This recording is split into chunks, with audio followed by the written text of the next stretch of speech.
BRS అదే మాట్లాడుతుంది. ఇద్దరు ఒకటే, గులాబీ పువ్వు ప్రేమ వికసిస్తూనే ఉన్నది ప్రతి క్షణం.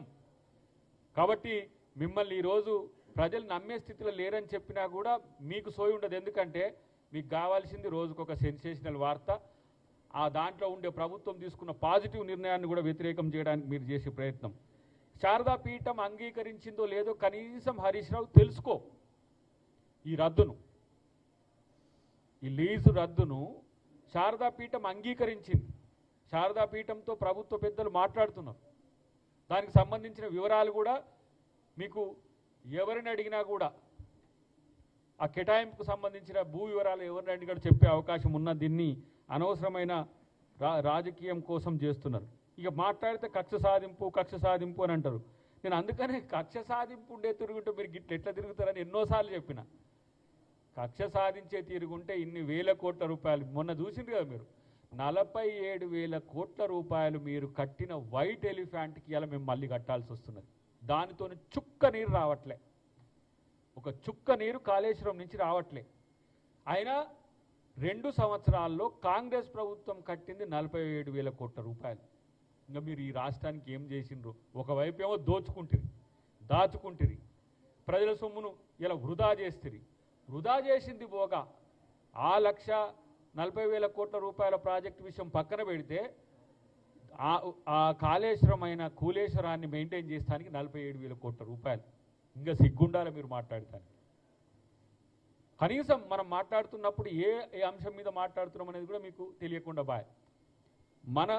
వాళ్ళ ప్రభుత్వ భూమి మనది, మనకొచ్చి అక్కడ అవసరమైతే పేదలకో లేకపోతే ప్రభుత్వానికి సంబంధించిన ఎలాంటి కార్యక్రమాలు చేసుకోవడానికి ఉపయోగపడే భూమి ఎలా మేము ఏంది ఇంకా ఆయన ఏమో చెప్తున్నాడు హిందువుల పట్ల వ్యతిరేకంగా ఉన్నది, హిందువుల పట్ల వ్యతిరేకంగా ఉందని.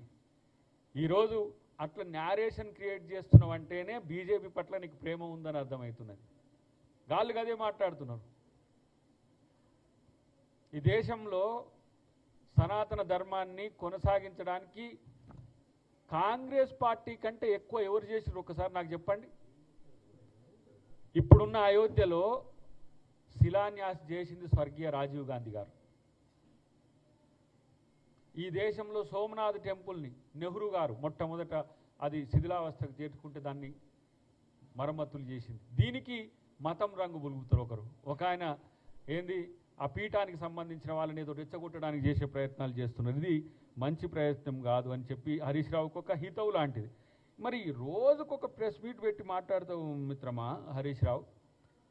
మీ మరదలు చెప్పేదానికి ఒక్కదానికి కూడా మరదలు అనొద్దు. ఎందుకు అనొద్దు అంటే సరే రాజకీయాల్లో ఉంది, కవితమ్మ చెప్పేదానికి ఎందుకు సమాధానాలు చెప్పలేకపోతున్నావు చెప్పు. ఇంత పొడింగి ముచ్చట్లన్నీ పొద్దుగూకులు చెప్తావు కదా, ఒక్కటి కాదు 2-3 ప్రెస్ మీట్లు 2-3 ప్లేస్లలో పోతారు కదా. నువ్వు మీ బామ్మార్ది కలిసి అస్సలు కవితమ్మ అడిగే ప్రశ్నలకు సమాధానం చెప్పడానికి నోరు రావట్లేదా? ఎట్లా నోరు లేవకపోవడానికి కారణం ఏంటి? నిన్ననేమో ఆయన ప్రేమ ఉన్నట్టు నటించుకుంటే ఏదో ట్వీట్ చేసిండు కదా, ఆ కేసు కక్ష సాధింపు, ఆ కేసు వల్లనే మా పార్టీ ఓడిపోయిందని. ఏమంటే మళ్ళీ చెంపదెబ్బ కొట్టినట్టు మళ్ళీ చెప్పేసరికి మళ్ళీ ఎవరు రిప్లై లేదు. మీరు సర్వం సంకనాకేదానిక చూసుకొని మీ ప్రభుత్వం పోతే ఆ ప్రభుత్వం పోవడానికి కారణం అబద్ధాలు ప్రచారం చేసిండ్రు. 6 గ్యారెంటీలను అబద్ధాలను ప్రచారం చేసి కనీసం సిగ్గుండాలి. 420 గాల లెక్క 420 అమలు అంటున్నారు. 6 గ్యారెంటీల 420 చేసిన దగులు బాచేవాడు దరిద్రుడే ఓడరు వాడు. మనకు సిగ్గుందామని చెప్పు తీసుకొని కొట్టాలి వాడిని. 6 గ్యారెంటీలు అమలు చేయాలని కొట్లాడే మీరు 420 లాగా మారి 420 అని చెప్తున్న సిగ్గులేని దద్దమ్మల్లారా ఇంకొకసారి ఆ మాట తీసుకుంటే చెప్పు తీసుకొని కొట్టాలి మిమ్మల్ని. 6 గ్యారెంటీల కింద 13 ఉంటాయి. అడగండి.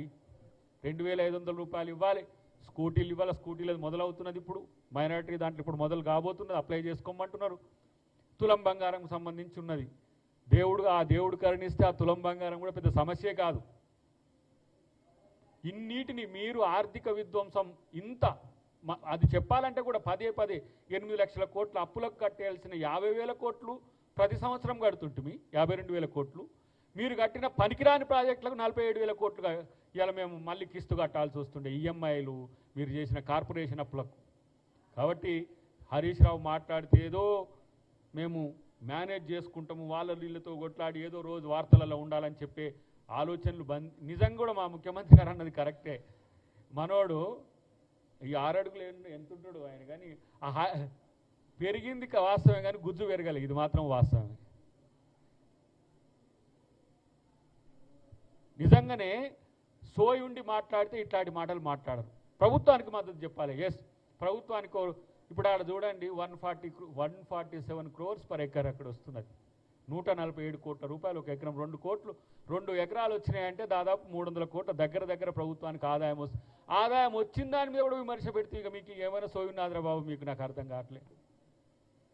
మళ్ళీ మళ్ళీ ఇంకోటి వాటర్ వర్క్స్ మీద కూడా, వాటర్ వర్క్స్ మీద అది గ్రావిటీ లెవెల్ ఉండే ప్లేస్ కాబట్టి అది హైదరాబాద్ నగర ప్రజలకు నీటి అవసరాలు తీర్చేందుకే అక్కడ ఆ ప్లేస్ని అలాట్ చేసిండ్రు. వాళ్ళు కూడా ప్రెస్ నోట్ రిలీజ్ చేసిండ్రు, చూసుకోండి.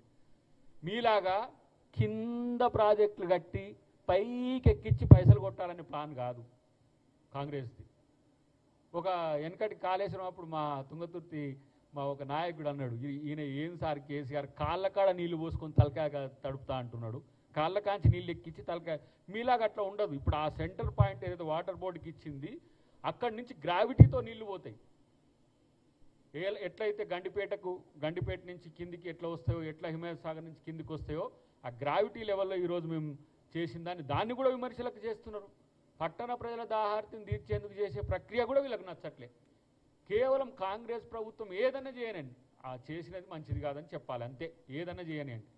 కాబట్టి ఇప్పుడు మూసీ పరివాహక ప్రాంతంలో కూడా ఎవరైతే మా ఇండ్లు లేకపోతే మా భూమి పోతుందని అనుకుంటున్నారో, మీరు కంపెన్సేషన్ 10,000 కోట్ల పైచలకు R&R ప్యాకేజీలో పెట్టి ఉన్నది.